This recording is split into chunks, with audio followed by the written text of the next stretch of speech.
Focus switches to the 2026 now over in Asia with the World Cup qualifiers heading into round 3. Who will get off to their best possible start? We're going to take a look at it. All of it next.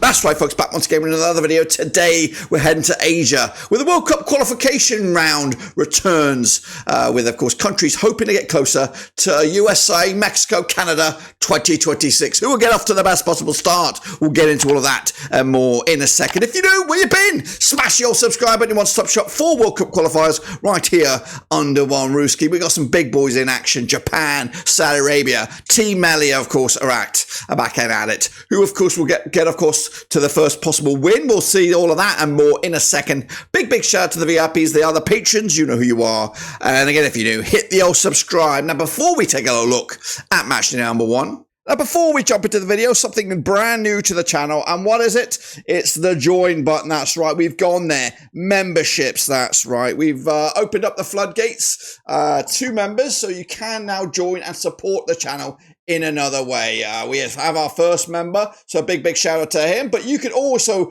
join that member and becoming an extra special member of the community. Just click on the join button, follow the on-screen instructions, and become part of the gang. All right then, folks, here we go. Taking a look at the AFC Asian qualifiers. That's right. And we have 3 groups to be excited about. Here they come in all their glory. So as you can see, each group will have 6 nations, and we're going to go through that group right here, right now. Groups in just a second. So what I want to explain, though, is how this works for 2026 World Cup in the Americas. That's right. Top 2 go through, then 3rd and 4th in this group will go to a 4th round. And in that 4th round, we eventually whittle our way down to 2 further nations that will go through. And then again, those that finish 2nd in the groups in the 4th round will duke it out for another spot. It's very complicated, but basically top 2 and you're through. 3rd and 4th, your journey continues. So in the 3rd round, Group A, we do have Iran, we have Qatar, we have Uzbekistan, the United Arab Emirates, Kyrgyzstan, and North Korea. Heading into Group B, we have South Korea, Iraq, Jordan, Oman, Palestine, and Kuwait. And then in Group C, we have Japan, Australia, Saudi Arabia, Bahrain, China, and Indonesia. Those are the groups and those are the countries. But how, of course, are we? Who's going to get off to the best possible start? Well, let's have a look at it, shall we? Now, these, of course, coming at you in the matches in just a second. We do have a prediction league. It's wide open, brand new, squeaky clean, and free. Get amongst it. Try and out-predict me, the prediction king. So the first round of games look like this. We're going to take a sharp look at each and every one of them right here, right now. Of course, a win gives you 3 points, of course, but a draw will only give you the 1. And again, we're trying to get themselves off to the best possible start. We're going to start with a trip to Uzbekistan. That's right, I've been here. It is, of course, Uzbekistan taking on North Korea. That's right, coming at you at the Milli Stadium, Tashkent. That's right, played each other 7 times, these two sides, since 2011. We've got 6 wins for Uzbekistan. We have 1 win for the Northern Korea, and no draws between the two sides. Uzbekistan coming into this on 75% form for them at the last 6 matches, unbeaten in the last 4. As for North Korea coming into this, unbeaten in the last 3, 58% form for them as well. Last time around over in Uzbekistan, it was a 4-0 win back in June 2019. And the Uzbekis coming into this on the back of a 0-0 draw back in the World Cup qualifying phase back in June. Northern Korea picked up a 0-0 draw themselves against Jordan, and they've only conceded 1 goal in the last 3 matches. Uzbekistan, the same, just 1 goal conceded in the last 3 as well. Got no odds on here. We're going to go with our gut, and my gut says a big win for Uzbekistan. They looked really good in the Asian Cup earlier in the year. Next up, we have Team Melia. That's right, Iran. They're going to be taking on the Kyrgyzstans coming at you over in Group A. Of course, these two sides are unfamiliar foes, just playing 1 time since 2016. This match taking place at the Fulad Shah Stadium over in Iran. Like I said, just the 1 time they have played since 2016. It was a win for Iran. It was a big win as well, 6-0 win way back when. I don't think it'll be that much of a score this time around, but Team Melli coming into this unbeaten in the last 4 matches, just 1 defeat in the last 6. That 1 defeat was against Qatar in the Asia Cup semi-finals way back in February. However, coming into this on the back of a 0-0 draw against Uzbekistan in the World Cup qualifiers, that's Iran. Meanwhile, Kyrgyzstan also coming into this on the back of a 1-1 draw, successive 1-1 draws, and again, unbeaten in the last 5 matches, 58% form for them right now. 6-0 was the last time, nowhere near this time. I'm going to go with a 2-0 win, though, as Iran will get off to the best possible start in the Asian qualifiers. Next up, we go to, of course, a familiar venue. It is over Qatar. That's right, the Ahmed bin Ali Stadium back in the desert, as Qatar are in action up against the United Arab Emirates. Of course, coming at you on the 5th of September. Played each other 9 times since 2006. 4 wins for Qatar. We have 3 wins for UAE, and there's been 2 draws between the two sides. Qatar, unbeaten in the last 6 matches, at least 92% form for them right now, up against the UAE, who are unbeaten in the last 4. That's right. The last time they played, it was a 1-1 draw back in the Gulf Cup back in January 2023. The last time the United Arab Emirates picked up a win, you've got to go back all the way back to January 2013. It's been a long, long time. The host, Qatar, coming into this on the back of a 2-1 win over India.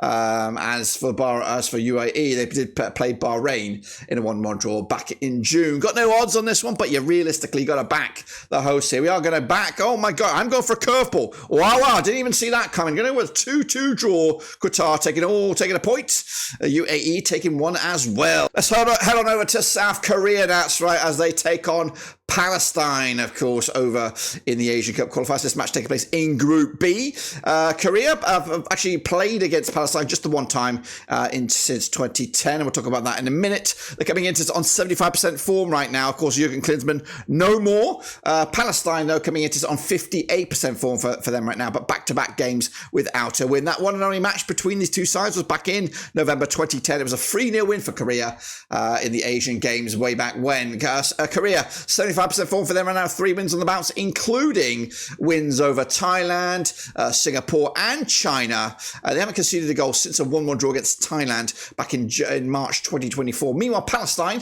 got a bit of a spanking last time around against the Aussies, 5-0 loss back then. In fact, they haven't scored a goal in back-to-back games. And just scored 1 goal in the last 3, and that was against Bangladesh on this one. Not too sure about Palestine this time around. Going to back the Koreans, though, 3-0 win at home to take an early day win in their qualification phase. Let's head on over to Basra now, over in Iraq, as they take on Oman, of course, in the Asian qualifiers. Also, same match day, that's September the 5th.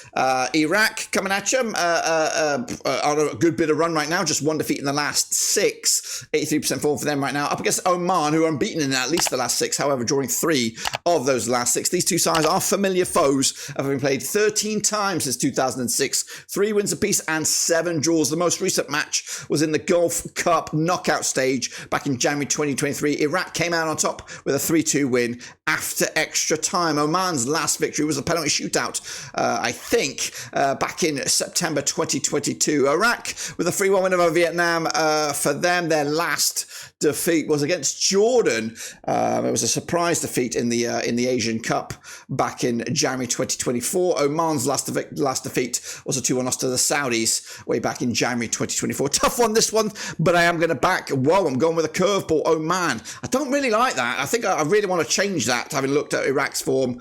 Can I change it? I'm changing it. I'm going to change it on the fly here, guys, because I really don't like what I've done here. I'm going to go, if you can see it, a 2-1 win the other way. So forget that. We're going to keep, because I've just looked at the odds, looked at the form. I'm going to stick with my guns here and mix it up. So 2-1 win for me, for Iraq. Not what it says on the graphic. Oh, yeah. Let's head over to Jordan now, shall we, as they take on Kuwait, coming at you in Group B. That's right. Familiar foes again. Played 11 times since 2010. We have 3 wins for Jordan. We have 1 win for Kuwait. 7 draws between the two sides. Jordan coming into this unbeaten in the last 5. However, drew their last match. Kuwait, though, just 1 win in 6. 25% form for them as well. Last time around, though, over at Jordan, it was a 3-0 win for Jordan back in June 2022. Kuwait's last victory, their one and only victory against them, was way back in October 2014. Kuwait on the back of a 1-0 win over Afghanistan. Jordan could only draw against North Korea back in August in a friendly. Going to go with the host, though, on this one with a 1-0 win. Kuwait, not too sure how good or how bad they will be in this qualification phase, but I think Jordan should have too much in the bank to not lose this game. Let's head on over to down under as we head to the Gold Coast. It's Australia, it's Bahrain, and that's coming at you over in Group C. The Socceroos have played Bahrain 6 times since 2006, and they've won every single one of them, coming into this with just 1 defeat in the last 6. 83% form for them right now. Bahrain, though, are sticky wickets, and that's a cricket pun right there. Just 1 defeat in the last 6 for them. 67% form heading into this one. The most recent match between these two sides was a friendly back in January 2024. I believe it was in Bahrain. It was a 2-0 win for Australia, who are, again, like I said, 6 games without a loss. They haven't conceded a goal against Bahrain in the last 5. And they did pick up a win in Australia the last time, way back in June 2009. The Socceroos on the back of a 5-0 win over Palestine, and they haven't conceded a goal since they crashed out of the Asian Cup to Korea, as Jurgen Klinsmann's Korea in quarterfinals of that Asian Cup. Since then, they've been faultless at the back, and they've scored, 14 goals in the last 4 games combined. As for Bahrain, coming into this on the back of a draw against the UAE, and they also haven't suffered a defeat since they lost to Japan in the Asian Cup in the round of 16. Going to back the Socceroos here, though. 3-1 win. They're going to be too good, and they might even keep that clean sheet heading into this one. Then, of course, we're going to head over to... We're going to go to Japan next as they take on China, of course, coming at you in the Asian qualifiers, of course. This match taking place over in Group C as well. They have played 12 times, these two nations. 6 wins for Japan, nothing for China. 6 draws between the two sides. Last time around... was in Japan. It was a 0-0 draw back in July 2022. 6 wins, 6 draws. The last victory for Japan was back in January 2020, World Cup qualifiers. It was a 2-0 win for Japan. They've got 3 clean sheets on the bounce against China, and they're coming into 4 wins on the bounce. China, though, coming into this on 42% form for them right now, but they do come into this on the back of a defeat. They did lose to Korea back in June this year. Their last win was against Singapore back in March, and Japan looking A-OK, haven't conceded a goal since they lost to Iran in the Asian Cup in Feb. Quarterfinal stages, but since then been perfect. Wins over North Korea, wins over Myanmar and Syria. They'll win this one as well. 2-0 win in my eyes. Japan taking an opening day win over in the Asian Cup qualifiers. And finally over in the Asian qualifiers we go to Saudi Arabia as they take on Indonesia, coming at you over in Group C. Played 4 times these two sides since 2007. We have 3 wins for Saudi Arabia. We had nothing for Indonesia, and there's been 1 draw between the two sides. Most recently, though, Saudi Arabia not going on the greatest bit of form. Is Mancini still there? Is he still there? I don't know. 50% form for them right now. 1-2 lost to and drawn to over the last 6. Up against the Indonesian side, who've just lost once out of the last 5. The last time they played these two sides, back in March 2014, it was a 1-0 win for Saudi Arabia. They've actually won back-to-back over Indonesia. They're coming into this, though, on the back of a defeat to Jordan. 2-1 loss there. Indonesia, though, picking up a 2-0 win over the Philippines, but both matches taking place on 11th of June. Got no odds on this one. Don't have any odds on any of them, but I am going to go with Saudi Arabia at home. They should have too much quality in the bank. Win your home games, get something from the away games, and you'll be A-OK. That's my picks here for match number 1 in the Asian qualifiers. We'll be back for match number 2 very, very soon. Don't forget to get involved with the prediction league. It's absolutely free, and of course, we'll look forward to seeing you when you come back around for that. Until then, subscribe, smash the like, catch you later. Until then, though, we are done.